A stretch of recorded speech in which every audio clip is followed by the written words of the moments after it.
লুকোচুরি করেই দ্বিতীয় বিয়ে করেছিলেন গায়ক হাবিব ওয়াহিদ। চট্টগ্রামের মেয়ে রেহানকে বিয়ে করেছিলেন তিনি। গোপনে বিয়ে করলেও হাবিবের এই বিয়ে আর গোপন থাকেনি সাংবাদিকদের কল্যাণে। সংবাদ মাধ্যমে খবর প্রকাশিত হওয়ার পরে কিন্তু এই বছরের জানুয়ারিতে হাবিব ও রেহানের ডিভোর্স হয় গোপনে। হাবিব ও তার পরিবারের ইচ্ছে ছিল খবরটি গোপন রাখার।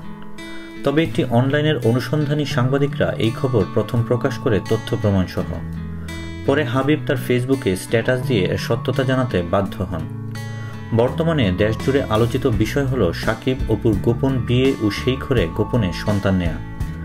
সম্প্রতি টিভিতে অপু বিশ্বাস লাইভ অনুষ্ঠানে হাজির হয়ে সব গোপনীয়তা ফাঁস করে দেওয়ার পরে সত্যতার প্রমাণ মিলে। সাকিব খানও স্বীকার করেন ঘটনার সত্যতা।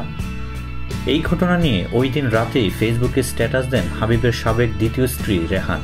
এতে তিনি অপু বিশ্বাসকে সমর্থন জানিয়ে লিখেছেন, অপু বিশ্বাসের পদক্ষেপে সমর্থন করি। এই প্রসঙ্গে তার সাথে যোগাযোগ করা হলে হাবিবের সাবেক স্ত্রী রেহান বলেন, অপুর অভিযোগ অনুযায়ী নায়িকা বুবলির মতো আরও অনেক নিচ মহিলা দেশের অনেকের সংসার ভাঙতে কাজ করে যাচ্ছে। আমার সংসারটাও ভেঙেছে এমনই একজন। তার নাম তানজিন তিশা। এই মেয়েটি হাবিবের গানের মডেল ছিল। তার পক্ষ নিয়ে হাবিব আমার সাথে অনেক ঝগড়া করেছে। তবে আমি অপুর মতো সাহসী ভূমিকা নিতে পারিনি সন্তান ও হাবিবকে ভালোবেসে। আমি অনেক নরম মনের মানুষ, কিন্তু আমি সেলুট জানাই নায়িকা অপু বিশ্বাসকে। তিনি যা পেরেছেন আমি তা পারিনি, তাই বলে আফসোস নেই। আমি এখনও হাবিবকে ভালোবাসি। আমার বিশ্বাস একদিন তার ভুল ভাঙবে। দেশ বিদেশের নিত্য নতুন খবরাখবর জানতে সাবস্ক্রাইব করে আমাদের সঙ্গেই থাকুন।